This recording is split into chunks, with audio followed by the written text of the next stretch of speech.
Although the Clone Wars were over, some people never seemed to get the message. The worst case of denial was Gizor Delso, a Geonosian separatist who'd somehow escaped Lord Vader's efforts to wipe out the remnants of the CIS. Lord Vader tracked him to Mustafar and brought us in to finish the job. It seemed like a simple enough mission. But when we saw the fleet of droid ships hovering over the planet, we suddenly realized that Delso's denial mechanisms were a little more dangerous than we'd imagined.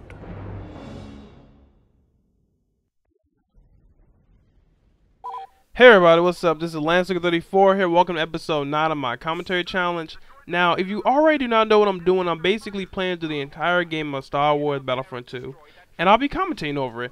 Alright, in the last episode you saw the transition between the clones to the Empire, aka the Stormtroopers. Alright, now our main objective is to destroy this little space blockade that the droids put up. And yes, we're fighting the droids now. Apparently, if you watched the cutscene before the video actually started, this Geonosian separatist from back when the Clone Wars were happening reactivated all the droids. And because the Empire was up, now that we have the Stormtrooper, the droids are no longer needed. So, of course, Lord Vader deactivated all of the remaining droid manufacturing facilities. But this guy found a way to reactivate them. So, our mission is clear. Go in there, fuck up these droids manufacturing facility, and go back home in time for dinner. Christ, man, it's cold as hell in here. Is the heat even on? Christ, you know, it's the only thing I hate about winter. The coldness and a bunch of other factors. I mean, when I was younger, look at me, I actually make myself sound like I'm a fucking old ass man. Well, when I say when I was younger, I mean when I was in grammar school, high school. I love winter. I loved it when it snowed. Why?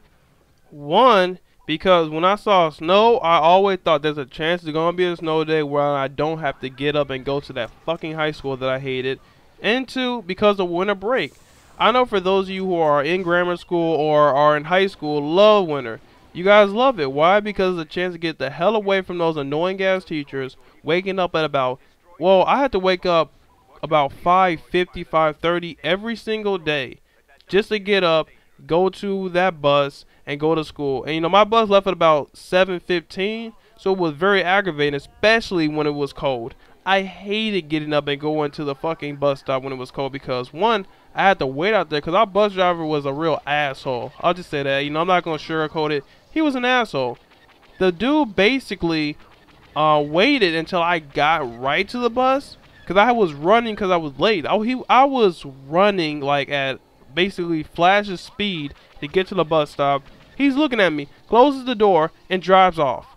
And then I'm just staring like, really? You are really going to do that? It's cold as hell out here, and you're going to fucking leave a kid out here to freeze? Don't get me wrong, I just didn't go to school that day. You know, I told my mom what happened, and she's like, wow, no, you're not going to school, because that was fucking pathetic. How a bus driver whose goal is to transport children safely to a destination is going to leave a kid out there to freeze? Come on. I know what you guys are thinking. Wow, what a fucking douche. That dude should have got fucking fired. Oh, don't worry, he got fired. In addition, he got a few cuts and bruises. When I say a few, I mean cast, almost full body cast by my immediate family members who were very pissed off at the fact that he did me bogus like that. Yeah, you know, I laughed so hard when they got back and told me. I said that, you know, you should actually put him in a full body cast. They said, no, we got a message across. He won't be doing that again. Nor will he be driving again because they broke his, they broke both of his legs with crowbars. And his kneecap, basically if you lose your kneecap, you can't even walk anymore. So one of them is gone and the other one is shattered. So yeah, he's not going to be driving anymore. Well, unless they come out with robotic enhancements to where they can fix that problem. But until then, yeah, he's fucking boned. You know, my friend was talking about how he hopes it snows like it did last year. But, you know, that was a good and bad thing because if you do not live in the Chicago area, you do not know about the blizzard that hit us last year. Well, it was bad. Like, it was really bad. Like, the snow had to be about, I don't know, 7 feet. Yes, I'm saying feet, not inches, feet. I jumped into that snow to walk away from my house. The snow was up to my neck. That's how deep that snow was. That snow was fucking crazy.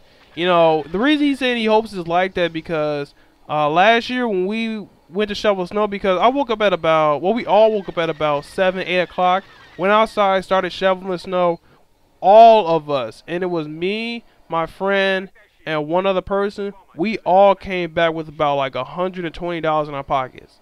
People did not want to shovel their snow. They rather just pay somebody to shovel the snow for them. And I wish we were the only people out there. I swear, I honestly wish we were the only people out there. We'd have came back with probably about $500, $600 in our pockets in one day. You know, when we walked out there, everybody was out there. You know, all the kids were out there because the kids were really the ones making the money. It was some adults out there, but not that many. We actually came across some pretty easy jobs. You know, a few of them we had to just dig out cars. People said, okay, I'll pay you $20 just to dig out a car. And at that time, it was just me and my friend because the other dude left for, I think he went to get some shoes or something because his feet were cold or something like that. I forgot what the actual reason was. But back to what I was saying. We got really easy jobs, you know, digging out people's cars. We had to shovel like about 7 walkways. Yeah, we shoveled about 7 walkways. And, you know, they paid us, actually overpaid us what we were doing because they knew we were kids. We were just trying to get some money. For like a little sidewalk, they probably would just pay us like $20, and it would take us probably about 5 minutes to shovel the sidewalk. See, we love doing it. We actually almost got into a fight because when we were shoveling snow, these kids walked up to us like, hey, this is our territory, you know, we're the ones shoveling the snow over here. I'm like, get the fuck out of here. You're gonna, what, you're basically like a gang or something, a gang of fucking kids that shovel snow? Come on now. Come on now, that's fucking pathetic. And they were about to fight us, but they were really, really outnumbered. When I say they were really outnumbered, a lot of our friends were shoveling snow, so when they heard us get into an argument, they all ran over there. Let's see, it's about 3 of them, and it's about, I don't know, 10 of our friends out there. The funny thing was, me and my friend Nick, we were the only ones that had plastic shovels out of my friends. You know, the kids who were basically trying to, I think they were trying to bully us or something, they had plastic shovels as well. All of our other friends had metal shovels. You know, when all of our friends ran over there, those kids got entirely spooked. If you don't know what spooked mean, they got scared. Like, I think one of them almost pissed himself because what was going to happen was we were about to beat their ass. And then, for threatening us, we were going to rob them. We were going to take all their money and their shovels and go on and continue to shovel other people's stuff to continue to make more money. That was always going to happen. Those kids ran so fast. I've never seen anybody run that fast in my life. And here's the thing. Those kids live blocks over. How are you going to tell somebody else that they can't shovel a place where you can't even live? But me and my friend lived there, and my other friends lived there. They didn't. You know, it was actually pretty funny, and we are almost out of time here, guys. Thanks for watching. It's been Lance34 here. If you want to see more commentary, make sure to check out my YouTube page, link will be in the description. Alright, guys, talk to you later. Peace.